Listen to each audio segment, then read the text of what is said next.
So after the Valentine's week, my friend came to me that they tried very hard to find a match, but they were not able to find a suitable match for themselves despite applying for many companies. And they asked me, could you explain why their resume was not getting shortlisted, or what are the qualities or skill sets they need to add to their resumes so that they get shortlisted for the companies that they are aspiring for? And I said, sure, I can help you, but what do I get in return? They said they're going to make sure that they watch this video end to end and also drop a comment in the comment section below if this video actually made sense to them. And they will also be sharing this video with as many folks possible to make sure maximum folks who are trying to get into a company but are not getting shortlisted could get to know why their resume was not getting shortlisted and what could be the possible reasons behind the same.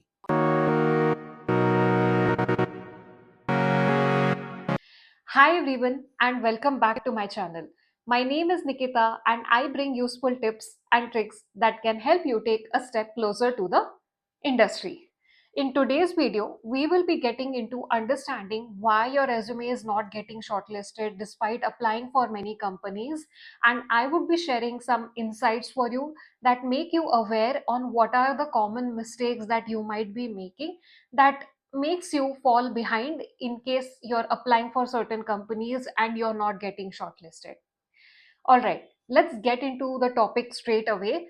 So, the first thing is, as you apply for any company, you click on the submit button, you build your resume, you like add a cover letter as well, associating why you should be shortlisted for the company. Then, after that, what happens is your application goes to the ATS.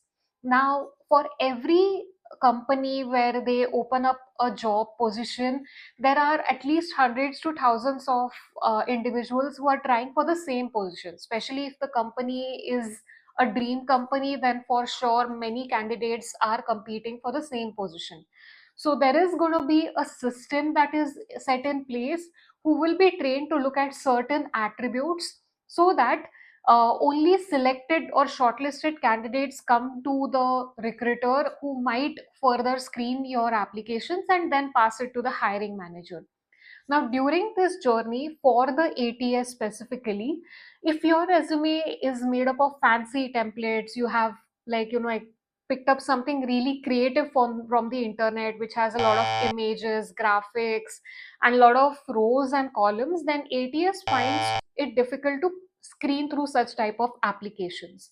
So what you need to do is create a single table in your resume, columns as a format, and then add everything that you want to add about yourself in that structure itself, and then use those common words like your professional summary, skills, education, work experience. These are common terminologies that are used in resumes.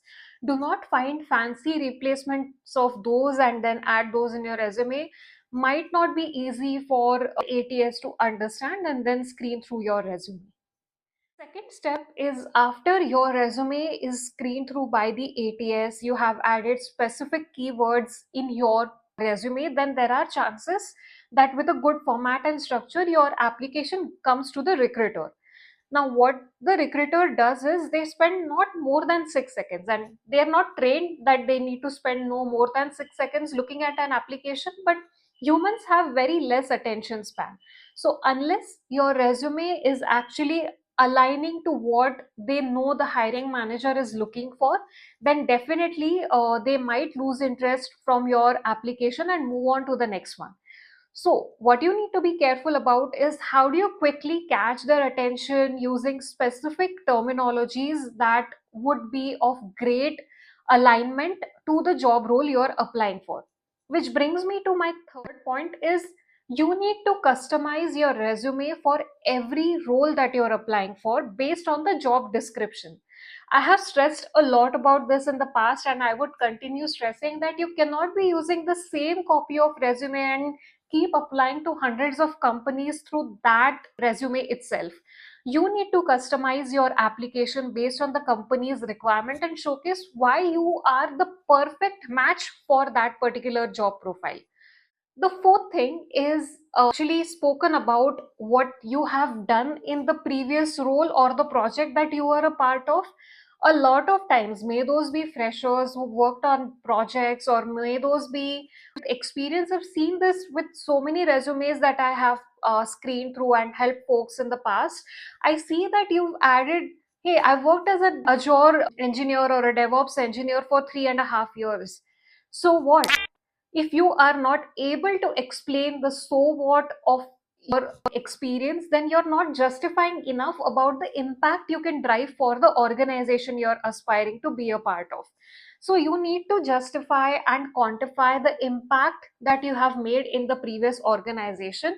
And a lot of times I see many of you emphasize a lot on the great project or the solution that you have built in the past, but it's not about the product, how great it is that you've built in the past. It's about the impact you have driven to make that product good or amazing. So you need to focus more about is what contributions that you did that improved the performance and the features of the product that you delivered in the past, and quantify it with numbers that makes you a suitable candidate for the given role.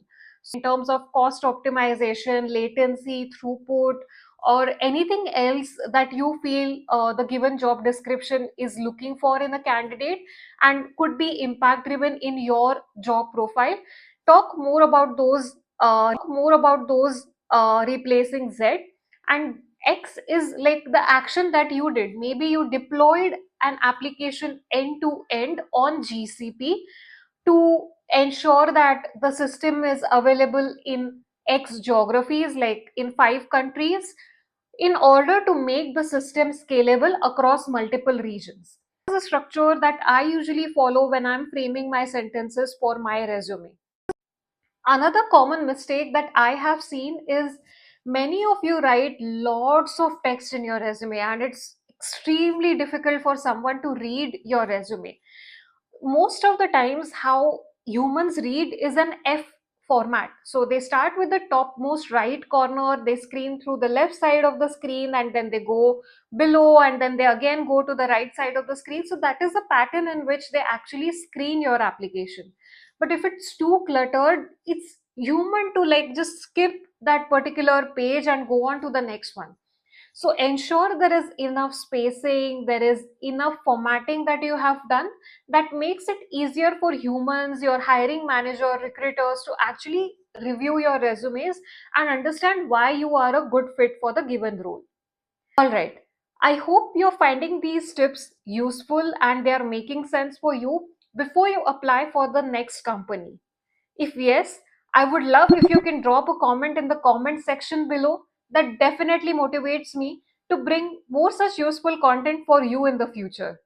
By the way, if you haven't subscribed to my channel already, you may know I'm close to reaching 1000 subscribers already. So I really need your help and support in reaching that number.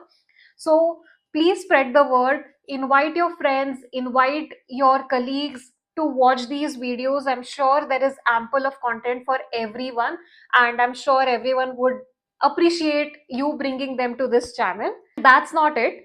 I am planning to announce a surprise opportunity for my first 1000 subscribers. So please make sure that you've already subscribed to my channel. You watched all my videos in depth so far, because you never know what surprise news I would be bringing for all of you. So I'm hoping that we reach 1K subscribers until the next video. But till then, take care. Bye bye.